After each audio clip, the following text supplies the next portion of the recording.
اللہ تعالیٰ نے آخرت میں ہر بندہ مومن کے لیے کچھ نہ کچھ نعمتیں تیار کر رکھی ہیں۔ انہی نعمتوں میں سب سے بڑی نعمت جنت ہے، جس کا اللہ نے اپنے ہر مسلمان کے لیے وعدہ کیا ہوا ہے۔ یہ جنت ایسی ہوگی جس کا تصور ایک عام انسان کے بس کی بات نہیں۔ ہماری سوچ اس خالق کائنات کی کاریگری کو تصور میں نہیں سما سکتی۔ یہ تو وہ جنت ہوگی جو ہمیں مرنے کے بعد ملے گی انشاءاللہ تعالیٰ۔ لیکن اس دنیا میں بھی کسی نے اللہ تعالیٰ سے مقابلہ کرتے ہوئے جنت بنائی۔ اللہ تعالیٰ کا مقابلہ کرنے والا وہ بدبخت کون تھا؟ اس طرح اس دنیا میں جنت بنائی گئی، اس میں کیا کیا تھا؟ کتنے سالوں میں یہ جنت تیار ہوئی؟ اللہ تعالیٰ کا مقابلہ کرنے والے اس شخص کا کیا انجام ہوا؟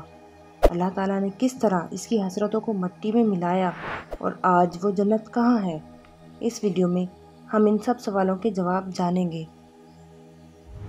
اس دنیا میں بہت سے ایسے بادشاہ اور حکمران آئے جنہوں نے اللہ تعالیٰ کی طاقت کو للکارا اور خود کو اللہ تعالیٰ کے برابر بلکہ خدا ہی سمجھنے اور کہلوانے لگے، لیکن اللہ تعالیٰ نے ان کا ایسا انجام کیا کہ رہتی دنیا تک وہ عبرت کا نشان بن گئے۔ انہی بدبختوں میں سے ایک بدبخت شداد بھی تھا، جس نے اللہ تعالیٰ کا مقابلہ کرنے کی کوشش کی اور اللہ کی ذات کو للکارا۔ شداد کا تعلق اس نسل سے تھا جو دنیا کی سب سے طاقتور قوم تھی، جس کا ذکر قرآن پاک میں قوم سمود اور قوم عاد کے نام سے ملتا ہے۔ ان کے جیسی قوم نہ ان سے پہلے کوئی آئی نہ بعد میں پیدا کی گئی۔ قوم عاد کی نسل حضرت نوح سے جا ملتی ہے۔ یہ قوم عاد بن اوز بن ارم بن سام بن نوح سے تعلق رکھتی ہے۔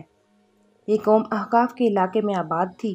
احقاف ایک ایسا علاقہ تھا جہاں ریت کے بلند و بالا ٹیلے تھے، ہر طرف ریت کے صحرا ہی صحرا تھے۔ آج سے تقریباً 8,500 سال پہلے یہ قوم یہاں آباد تھی۔ قوم عاد کو اللہ تعالیٰ نے طاقت کے ساتھ ساتھ اور بہت سی نعمتوں سے نوازا ہوا تھا۔ اللہ تعالیٰ نے اس قوم کو سرسبز و شاداب باغ عطا فرمائے، طرح طرح کے غلوں اور پھلوں سے نوازا ہوا تھا۔ اس کے علاوہ اور بہت سی نعمتوں سے نوازا، چنانچہ مال و دولت کی فراوانی اور کثرت نعمت کی وجہ سے یہ قوم غرور میں آ گئی اور متکبر ہو کر یہ قوم اللہ تعالیٰ کی نافرمانی کرنے لگی اور شرک میں مبتلا ہو گئی اور بت پرستی بھی شروع کر دی۔ اس قوم کی ہدایت کے لیے اللہ تعالیٰ نے حضرت ہود علیہ السلام کو پیدا فرمایا۔ اب حضرت ہود علیہ السلام اس قوم کو اللہ کی وحدانیت کی طرف بلانے لگے اور کفر و شرک چھوڑ کر ایک اللہ کی عبادت کی دعوت دینے لگے، لیکن یہ لوگ غرور اور تکبر میں اس قدر ڈوبے ہوئے تھے کہ انہوں نے حضرت ہود علیہ السلام کا مذاق اڑایا اور ایک نہ سنی۔ اس قوم کا بادشاہ شداد تھا۔ شداد اور شدید یہ دو بھائی تھے۔ شدید بڑا بھائی تھا جو پہلے بادشاہ بنا۔ کچھ ہی عرصے میں وہ فوت ہوا تو شداد نے حکومت سنبھالی اور قوم عاد پر حکمرانی کی۔ شداد ایک بہت ہی وسیع اور عریض سلطنت کا مالک تھا۔ اس کی ریاست یمن سے لے کر عراق تک پھیلی ہوئی تھی۔ قوم عاد بہت طاقتور قوم تھی، اس لیے شداد نے بہت سے بادشاہوں کو اپنی طاقت کے اثر سے زیر کر دیا تھا۔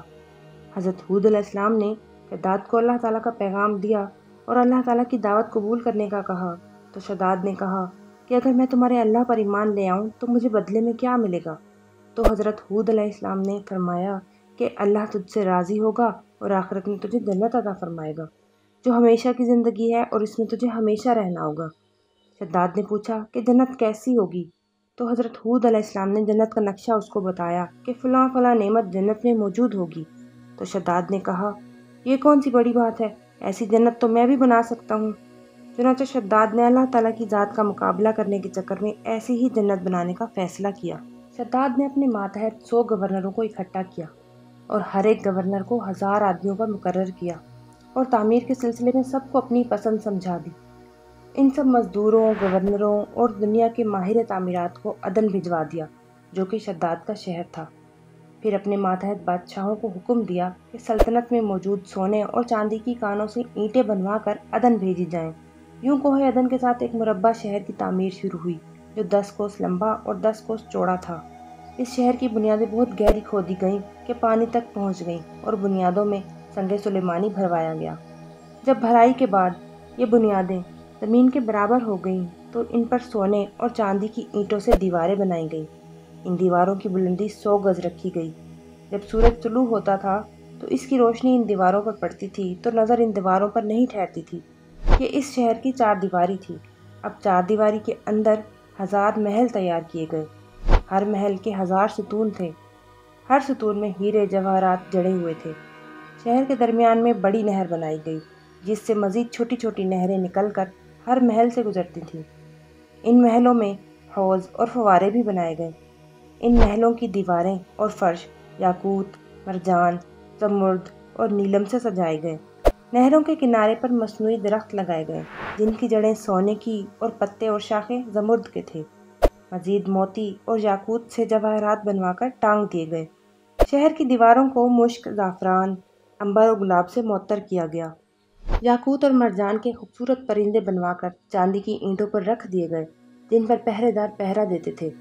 اس شہر کی تعمیر مکمل ہونے کے بعد حکم ہوا کہ ریشم کے قالین بچھوا دیے جائیں، اور نہروں میں بھی، کسی میں میٹھا پانی، کسی میں شراب، کسی میں دودھ اور کسی میں شربت اور شہد جاری کیا گیا۔ بازاروں اور دکانوں کو کمخاب کے پردوں سے سجا دیا گیا۔ ہر پیشے اور ہر ہنرمند افراد کو حکم ہوا کہ اپنے اپنے کام میں مشغول ہو جائیں اور اس شہر میں بسنے والوں کے لیے ہر قسم کے پھل اور میووں کا انتظام کیا جائے۔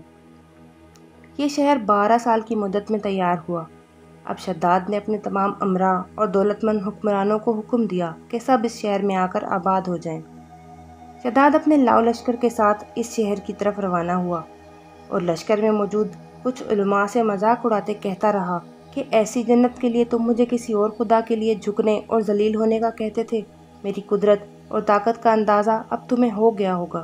اس زمانے میں لوگوں کی عمریں بہت زیادہ ہوا کرتی تھیں۔ شداد بھی اپنی بقیہ زندگی اپنی بنائی ہوئی جنت میں گزارنے کے لیے بہت بے چین تھا۔ شداد جب شہر کے قریب پہنچا تو اس کے شہر کے لوگ اس کے استقبال کے لیے ہیرے جواہرات لیے کھڑے تھے تاکہ اس پر نچھاور کر سکیں۔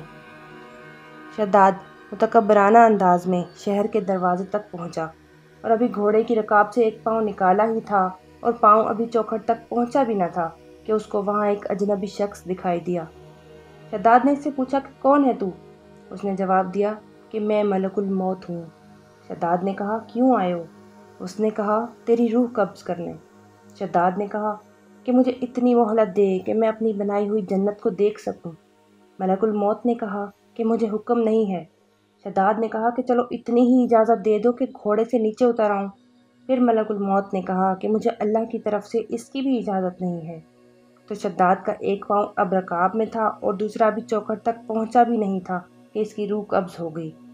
اس کے بعد حضرت جبرائیل علیہ السلام نے ایک ہولناک چیخ ماری جس کے نتیجے میں یہ سارا شہر اپنی عالی شان سجاوٹ اور شان و شوکت کے ساتھ اس طرح زمین میں سمایا کہ اس کا نام و نشان تک باقی نہ رہا۔ قرآن کریم میں اللہ تعالیٰ فرماتے ہیں، وہ ارم جو ستونوں والے تھے جن کی مانند نہیں پیدا کیے گئے دنیا کے ملکوں میں۔ اس طرح وہ شداد جو اللہ تعالیٰ کی ذات کا مقابلہ کرنے نکلا تھا، اللہ تعالیٰ نے اس کو ہلاک کر کے یہ بتا دیا کہ اس پوری کائنات کا حقیقی خالق و مالک صرف اللہ تعالیٰ کی ذات ہے۔ اللہ تعالیٰ ہمیں غرور و تکبر کی زندگی سے بچائے اور اپنے حضور عاجزی اور انکساری کے ساتھ زندگی بسر کرنے کی توفیق عطا فرمائے۔ آمین یا رب العالمین۔